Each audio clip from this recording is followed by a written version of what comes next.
Gear up as Cash Miller and a team of accomplished guests steer you on an enlightening voyage filled with valuable tips, fresh insights, and effective strategies.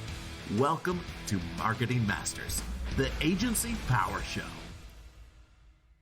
Hello, everyone. This is Cash Miller, the host of Marketing Masters. I'm the CEO of Titan Digital. Today, I'm talking pay-per-click marketing. We're going to get into some really great details. I've got Michelle Kopp with me. Level 28 Media, you are a pay-per-click guru. That's what I understand, right? So, Michelle, it is great to have you on the show. Tell us a little bit about yourself. Yeah, thank you so much, Cash. Thank you so much for inviting me on your show. So a little bit about me. I've actually spent the majority of my career basically working for agencies, digital marketing agencies, and more traditional agencies. And then from there, I worked on multiple different brands like Toyota, AMPM, Arco, Sage Accounting Software. And while working on those big brands during the beginning and even, I guess you could even say middle of my career, I found a love for lead generation and really focused on pay-per-click advertising. So that's my core bread and butter and what I do and what I've loved over the past 8 years of my career, really. So working on all these different brands, it was a really great experience. And eventually left at the start of the pandemic to start my own agency, Level 28 Media. So that's pretty much it. My company is a pay-per-click lead generation company, and I serve local businesses, small businesses and medium-sized businesses as well. I love that you have that large brand experience, and because you can learn so much. The one thing like people don't understand, like when we're talking pay-per-click, one of the things that matters most is budget and such. And a lot of times when you're working with a smaller medium business, they're not necessarily going to have the same kind of dollars that you can, like big brands will be able to put behind it. And budget relates to data. The more money we spend, the faster we learn, essentially, with pay-per-click. And you've been able to do that, though, where you worked on big budget campaigns using paid ads and such, and being able to see the data roll in and make adjustments quicker, right? Yes, absolutely. So it was a lot easier back then when I had millions of dollars worth of budget to be testing with at these big companies. And it was more encouraged to be doing lots of testing. But as I made the shift over to work with these smaller companies, you don't really have as much room for testing. It's really just about producing results, and you can save a little bit of budget for testing, but then there's only so much, especially if you're given like $5,000 or less per month to really make things happen. Yeah, I mean, I think that's one of the things that's kind of lost with paid, any kind of paid ads and such, is to be able to make adjustments. We need data to work with, and essentially because it's everything is pay per click. We have to spend money to be able to get the data to begin with, to be able to make the adjustments. When you're dealing with clients, have you seen or kind of experienced where that's like an issue? Just that people need to understand that, right? How do you approach that a little bit? Yeah, so that's definitely a challenge. Sometimes there's only so much that you can do with a given budget. But then, when it comes to sometimes when a client is like, hey, I want to get more leads, I want to I want something, I need more. Well, I'll have to say we just need more budget at the end of the day. And what I'll do is I'll do like some type of forecast where I'll say, okay, well, if you give me X amount more budget, this is how much more we can expect to get. Of course, with any type of paid advertising, there's really no guarantee because the market is always changing, kind of works like the stock market. Some days it goes up, some days it goes down in terms of the cost per click. There's a lot more competition. Sometimes, some seasons, there's going to be less. So really the only way to know is just to have a budget and just to test it out. Yeah, I think it's like, as we're talking about ways to, really improve your ads and such, understanding that budget has a role. It's not, as marketers, we're not just saying spend more money because we want you to spend more money. There is actually a reason behind it. And a lot of, I think, business owners don't necessarily understand that. They just understand we're asking to spend more money. Yeah, exactly. They're not, a lot of them too, they don't see it as a long-term investment. And that can be the challenge too. So trying to get them to change their mindset to be in it for the long haul, to be in it for the long game, and telling them, hey, doing paid advertising is going to take time. And I tell my clients anywhere from 60 to 90 days to know if this is even the right channel for you. And some of them, they say they understand, but then once the second week hits and we're not getting the best performance yet, then they start complaining. And they're like, well, I did tell you that it's going to take 60 to 90 days to get dialed in. Yeah, and so that kind of leads to the heart of what this show is about. Is we want to kind of correlate with the data. So when we're talking about we need this data, what we're going to do is walk through some of the tweaks that we're making. So we're going to talk about some of the ad copy and the keywords and such, and the ways we're targeting and how we're actually using that data, to be able to improve improve the performance of those ads. And what you get, what you were saying with 60 to 90 days, why we need this time. If you, I like to tell clients a little bit like, hey, if you give me $20,000, I can make all my adjustments, I can do it in 30 days, but you're not going to give me $20,000. So, so I need more time because I have to have it build up, and from there I can start to make tweaks. So those tweaks, let's start with, ad copy and, the creative that goes into it, when it comes to lead generation, because you're focused on lead generation. So if you're first starting with your ad copy, if it was a brand new campaign, or even if you're making tweaks to an existing campaign, what are you doing? Yeah. So the first thing that I do when let's say if we're launching a new campaign, is I will research for unique value propositions. I'll talk to my clients. What makes you unique versus your competitors? And a lot of times I don't really get anything that unique. They'll say something like, well, I've been in business for 25 years. Okay. Do you have a guarantee? Do you have I think something that will really differentiate you is having some type of offer, and not an offer that a lot of other people in your industry can offers. So I think that's key, is having something that's going to look different when it comes to someone actually searching. And then when they see the ad, then it's going to really pop out to them, and they'll be able to see, hey, this company has something unique that is going to draw me in. Because the goal of ad copy in the pay-per-click ad is not necessarily to generate the lead directly. It's to get you to click first. And then once you get the user to click on it, then you would then create a landing page that is designed to get people to convert into an actual lead. So landing page copy is more designed to convert the lead, but then the actual ad is meant to get someone to click and create some type of, and pique someone's interest. So having an offer, and then also aligning the messaging in your ad copy to whatever the user is searching for. So let's say you're an orthodontist and you offer Invisalign, then you need to make sure that if someone's typing in Invisalign, then your ads say something about Invisalign, not something about not something that is not related to Invisalign, or else they're going to be like, oh, this is not relevant to me.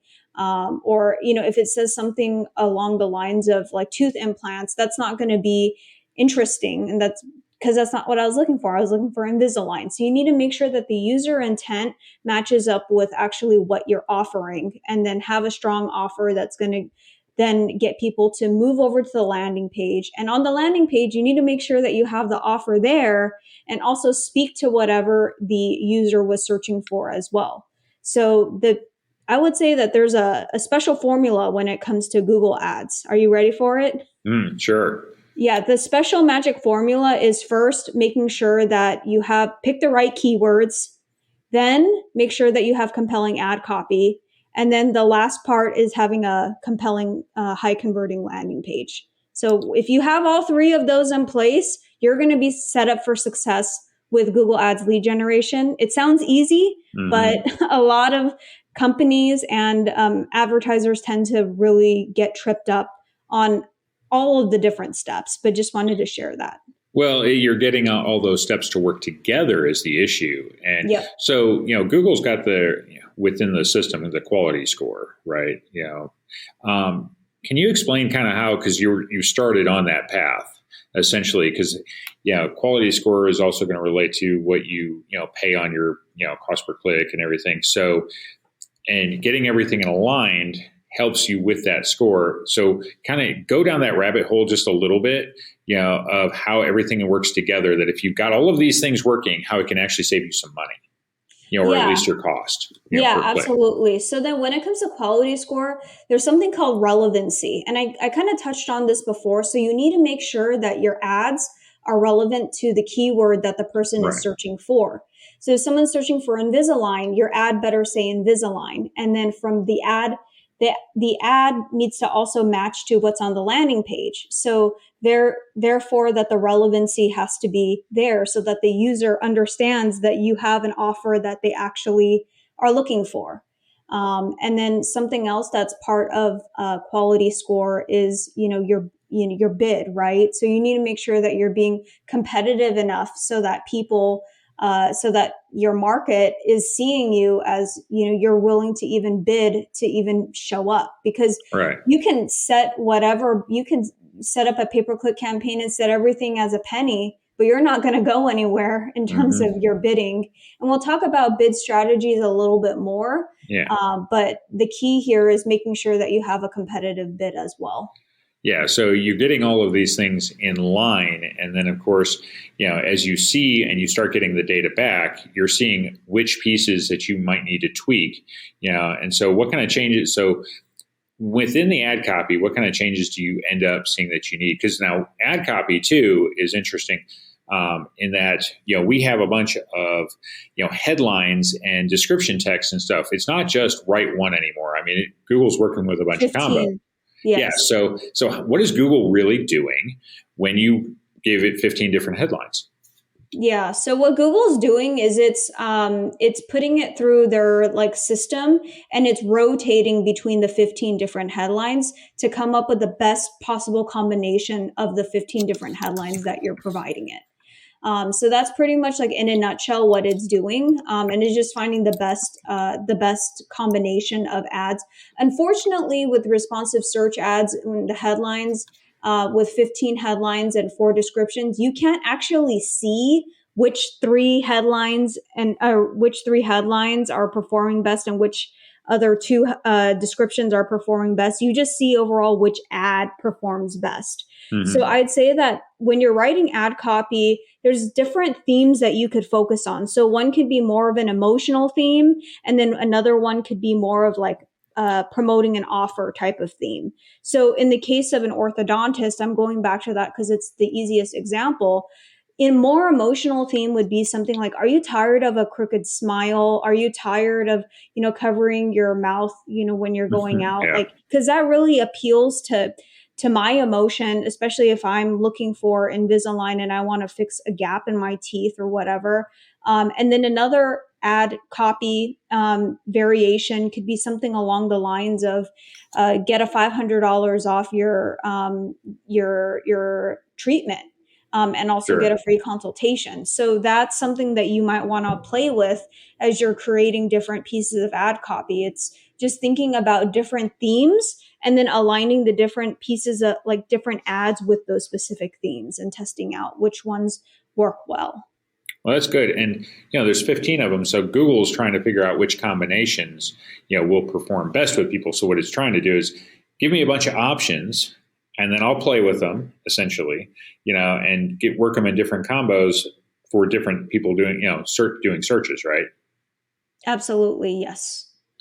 Okay. So, that's why it's really important that we want to have as many, we want to do all those combinations and such, because Google is going to use, the algorithm and such and figure out which ones are performing best. And it will start to prioritize those over time. Do you often end up changing some of the headlines? Because I know you mentioned we can't see which ones are necessarily working better. Okay, so how do you make adjustments there? So the way that I make adjustments is instead of looking directly at the headlines, I'll just look overall at which ads are performing best. That's really the only way that you can really know which ads are performing best, and then pause out the ones that are lower performing, and then maybe test another variation of of ads that align with that theme. So let's say, for example, if you're seeing that the offer, like if you're testing an emotional ad copy versus an offer piece of ad copy, but the offer one is doing well, then you can remove the emotional ad copy, keep the winning offer ad copy, and put another offer in there and test two different offers. One is $500 off $500 off your treatment. Another one is maybe some type of free consultation or something, and we'll give you something else. So it's testing the different off because you know that the offer is working and more appealing than the emotional one. So now you can test two different offers and keep continuing to test until you find your winner.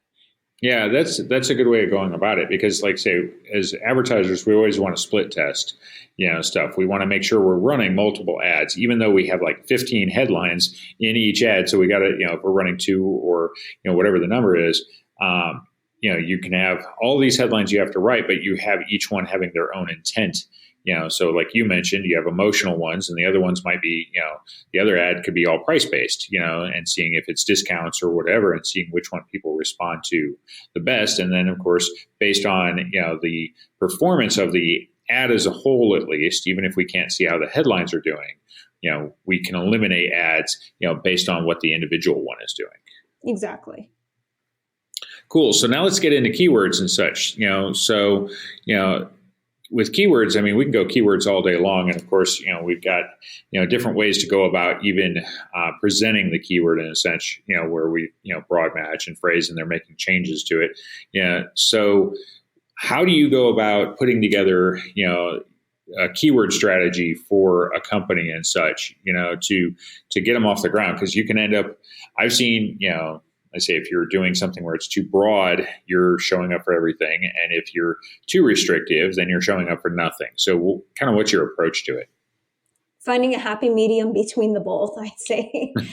So typically what I do in terms of like keyword research is I'll use the Google Keyword Research Planner. If I'm starting out with a brand new campaign that has no historical data, if I do have a campaign with historical data, then I'll know what keywords have worked and what keywords that we need to be focusing on, and maybe look for new opportunities to add new keywords. But if we're starting from scratch, I would use the keyword planner in Google. It's free and it's just a great way to just get started.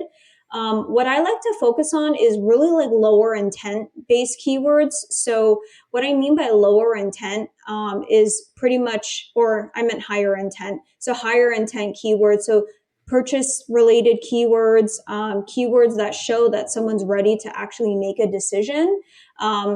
Sometimes, and it depends on the niche too, it can take a while, especially in B2B, to make a decision on actually pulling the trigger on something, especially if it's high ticket. If you're selling anything over $1,000, you cannot expect someone to buy from you from that first time that they submit their information. Or you also can't expect someone to become a lead from the first time that they visit you. Sometimes it takes multiple times for someone to actually engage with you. And what I tell my clients too is not all leads are gold. So we have to also keep that in mind too, as a part of like, this is the approach, but not all leads are going to lead to actual sales. So we need to set that expectation.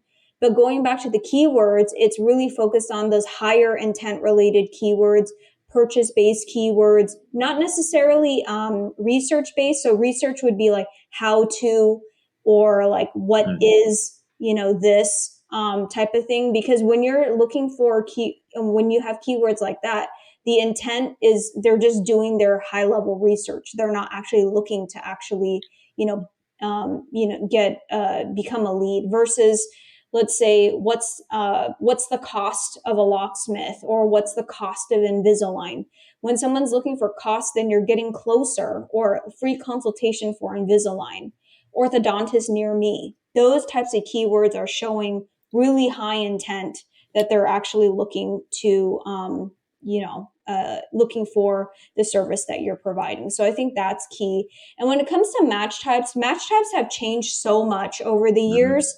Google's really pushing for broad match. And in fact, there's a rumor that broad match is actually going to be the only match type that's going to be available within the next couple of years, which is kind of scary. So now they're kind of putting us all in a black box in terms of the things that we can have real control over, which is kind of scary.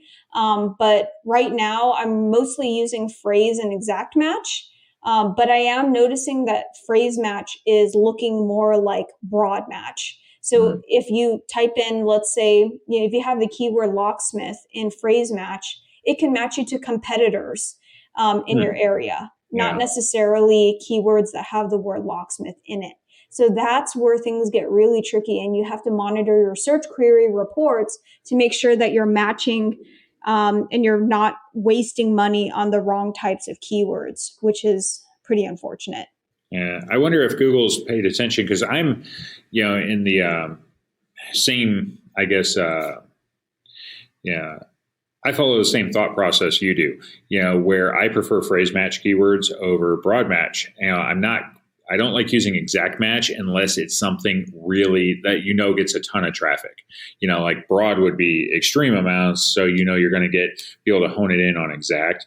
So my preference has always been phrase match because of the certain things. Occasionally broad match. It really depends on the type of keyword too. If it is very specific, if the keyword is so specific, then you want to, you use broad match anyway, because of the fact that only so many people are going to type it in. Like we work with a few truck driving schools, and so you go after the term CDL, and CDL is very specific. So you can go for broad match keywords instead of using phrase match. But a lot of things, if you just said, something, broad, like a car brand or something, like, I worked with people like sold paint, like color match and stuff like that for repair and everything. Well, you can't just put the brand in. You've got to be very specific. So you've got to go more of a phrase match on that to be able to hone it in, or you get a lot of like wasted traffic and you're wasting a lot of money. I've heard that same rumor on what they were talking about, like say with broad and phrase. If they're going to go that way and make most things broad, that would actually bring up the importance of negative keywords.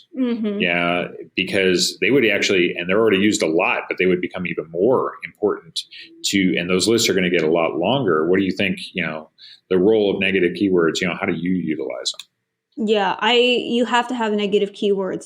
If I were to say like the number one issue that I see when I audit accounts, that's the number one issue.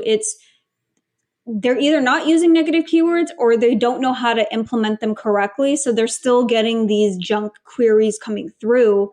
But yeah, negative keywords are key. But then the challenge too with the negative keywords is Google has also removed a lot of the data that we can see that will help inform us of negative keywords to add within the search query reports. I don't know if you've noticed, but it's like probably 40%, maybe like 60% or 70% of the traffic in the search query reports we can't even see in terms of like what we need to know in order to add negative keywords. So that's really unfortunate and Google's saying they're doing this for privacy reasons, which is really concerning because we are paying for these ads. We should be able to see where we're matching to, and we should be able to have control so that we can make sure that we're not spending money in the wrong places. But it looks like they're really limiting our level of transparency in order to really make the best optimizations for ourselves and our clients. Yeah, privacy has become like, we do a bunch of Facebook ads, and of course, privacy has been a total issue over there.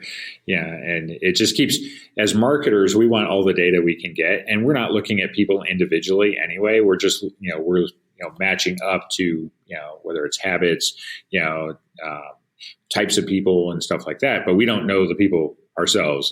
We just know that they're in a bucket, and everybody, this whole bucket wants to buy running shoes and stuff, and they're all, between this age and this age, and maybe I sell, women's running shoes. So everything to us is just, it's a collection of data. I don't know any of them individually. I don't care, so I hate it as a marketer. You're taking away data, because we need that to be able to make the adjustments so we can hone it in and make the ad better and more relevant to the person that actually matters. So it's a conflict. I understand the privacy from the personal standpoint, but yeah, it makes it more difficult. for us. Let's get into extensions too. So, because we've talked ad copy and now we've talked keywords and stuff, but I always like to talk about how do you make an ad stand out? Copy is one thing as we read, but visually when we're looking at search results and stuff, extensions are a great way, to grab the eyeball to begin with so that then they read the ad, and that's, the copy will help get them to that landing page that they want. But often, we have a lot of text on a search page. So what extensions do you like to use to get people to, like I say, to grab the eyeball? Yeah, great question.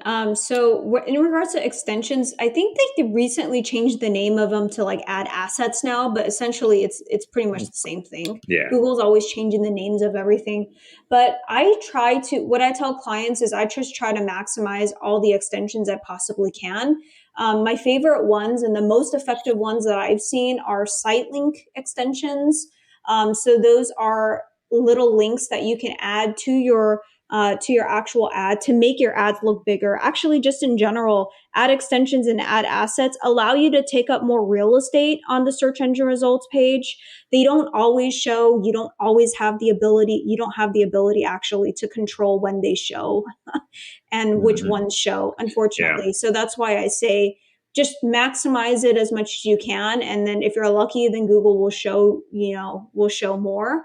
But the site link extensions, call out extensions. So those are the little like snippets that you can call out specific unique value propositions. There's another one called structured snippet extensions that allow you to promote specific brands or services that you offer. And then there's price extensions. That's if you're a higher ticket type of service, you might not want to put your prices. You might want to just like have the consultation. So that's going to depend. And then there's image extensions. Those are key too, because those allow you to actually get people and try to hook them in with some type of imagery, whether it's something emotional or something that is going to grab them. And then one other extension that I'll mention that I'm not crazy about, but I'll still mention, it's ironically lead form extensions. So lead form extensions, I've actually found them to not be as effective. I'll still mention it. It's not going to hurt you to have it. So you could still put it in place, but I've actually haven't found it to be the most effective. And essentially what the lead form extensions are is when someone goes and sees your ad, and then they see the extension, there's a little button that says, submit your information here, so that the user will you click on the button and it will open up a form and it will have all of the fields auto-filled based off of the user's Gmail account if they're logged into Gmail, so that they can automatically submit their information. But the challenge is, and what I've seen, because I've tested this out, is a lot of people, they don't want to submit their information because they haven't even seen your landing page. They don't really know much about you yet. And then all of a sudden, to ask for their information, that's a big ask. Yeah, I find that one to be really interesting because on the one hand, we talk privacy and you have something that can autofill all your information, so yeah, I'm not sure how that like if I'm the person doing it and I click that and I'm like, really, so I don't think that's a great idea for Google. And then you're right. On the other end, I don't know enough about the company to know that I want to do business or be contacted by them. I might be looking into 4 or 5 companies and stuff before I make that decision. And so I don't think that they can be very effective because there's not that many people, plenty of people are impulsive, but it depends on what they're doing. And that's not one of them, when I'm searching to want to, here, let's have it autofill and have them contact me back. And I know nothing about these people. Yeah, that's the reason landing pages exist. That's the reason websites exist. So we go do our homework a little bit, even if it's 5 minutes, to be able to check a company out. Yeah, absolutely. Absolutely. So, moving into we started this off by talking about optimization and testing and stuff. So over that 60 and 90 day period that you're always, advising your clients on, what are you doing throughout that? What does like the total picture look like? We've talked about, the ads and the keywords and stuff, but kind of walk us through what's the day to day, because when we're dealing with clients, we're like, yes, we're going to do ongoing optimizations, but what do we mean by that? Yeah, that's a great question. I think it looks different for a lot of clients, but just to take it back to like a 10,000-foot view, a lot of it is just looking at different, like how people are behaving against your ads. Because I think what's interesting about Google Ads and pay-per-click in general is it's kind of like a way to understand people without actually having to do like it's like a focus group, but then you don't actually have to, do like a real focus group. So people don't even realize that, we're able to watch them and see how they're really behaving. So that's exciting. And we're able to see based off of, over time, the trends of like daily trends, hourly trends based off of devices, like mobile device versus desktop, trends on keywords, stuff like that. So there's a lot of different optimizations that go into it. If we're talking about optimizations here, we're looking at keyword optimization. So going back to the keywords, it's adding negative keywords, seeing if any keywords that you have are actually wasting a lot of money, then you might want to turn those off. Looking at your devices, looking at your audiences, which audiences are performing better? Is it the 18 to 24-year-olds? Okay, let's put more money into them and remove the 65-plus-year-olds because those people are not necessarily, ready to, or these people are not converting. So it's finding ways to maximize your budget given the different levers within Google. So I can't say for like, week 3, we're going to be doing, this. I think it really is just like seeing what the data is telling you and then adjusting based off of that. And then coming out with like new ideas for like landing pages and new offers and testing new like lines of like ad copy. And that's going to be key as well. Yeah, we're using that data to look at every aspect. For one, like I say, if you're looking at multiple ads and you're seeing, because part of it is because, your business is lead generation. So you want to look at the conversions too. You can have 2 ads that are performing in a similar manner as far as clicks and impressions and how much they're showing up and everything, but you have one perform better than the other in conversions. Now, that could be something that maybe you're running 2 different landing pages and there's something, because the conversion happens there, it doesn't happen off of the ad. But you have to figure these things out. So you're constantly analyzing. And keywords, the same thing. You can have, some keywords that are spending a lot of money, but that's where I always like to look, with the conversion side of things, because it's the ad copy, but it's which keywords are actually getting things to convert and which ones are not. You can have some that are spending the most, money, but they don't get any conversions. And you could have the lesser ones, budget wise, but they get all the conversions. So so maybe you could get more out of them and you got to shut the other keyword off, so it can be any number of things that we're looking at, across the board. Mm-hmm. Yeah. So, okay. So, we're towards the end here, to kind of like wrap everything up. If you're an advertiser, you're a company that you're thinking about going into pay-per-click and stuff, what are some of the considerations that you should take into account?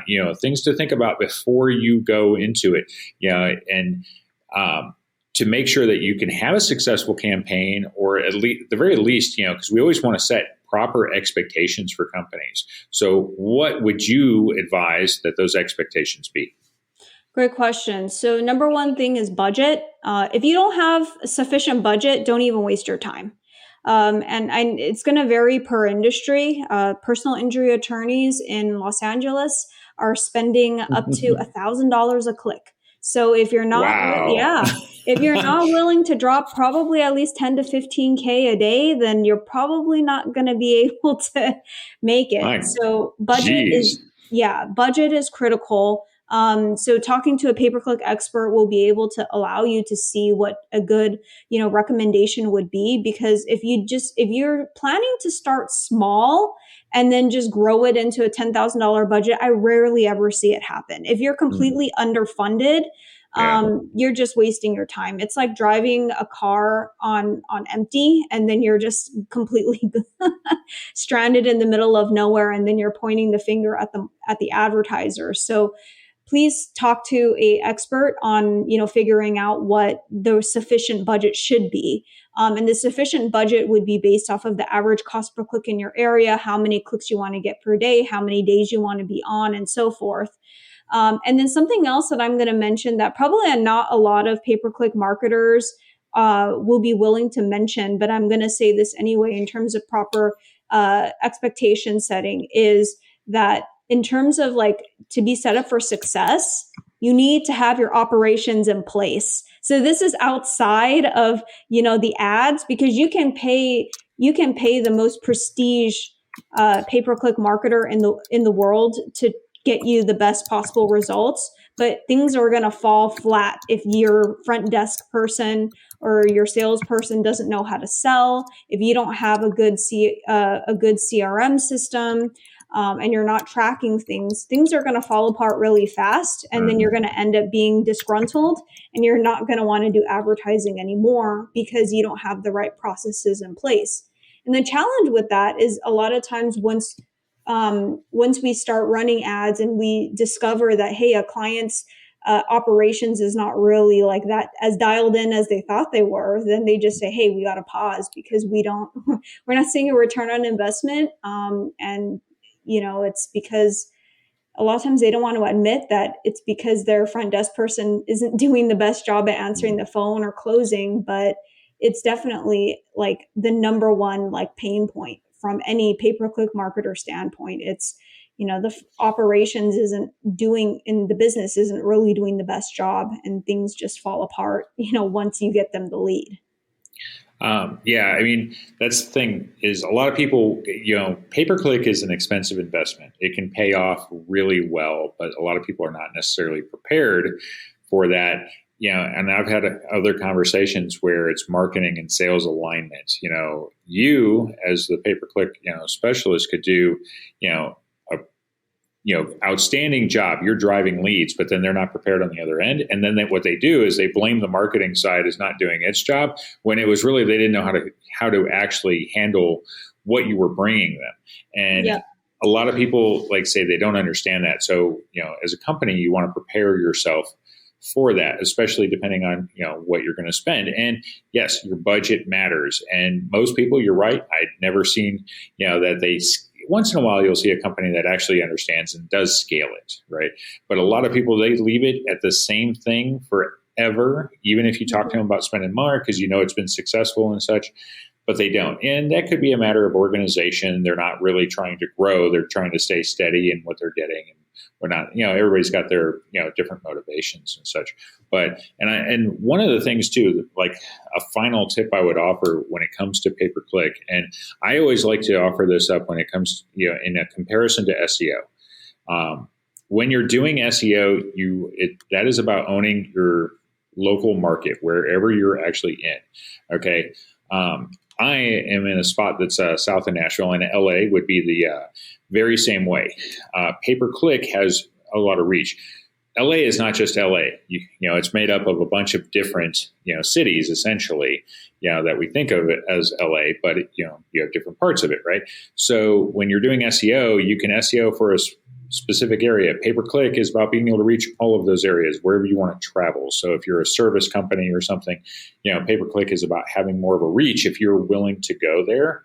If you're a service business or, e-commerce, because you can get into, you can target a lot, all of your products. SEO is a long-term, game. Pay-per-click can have a quicker benefit, but it's going to be a totally different investment. You have to understand that.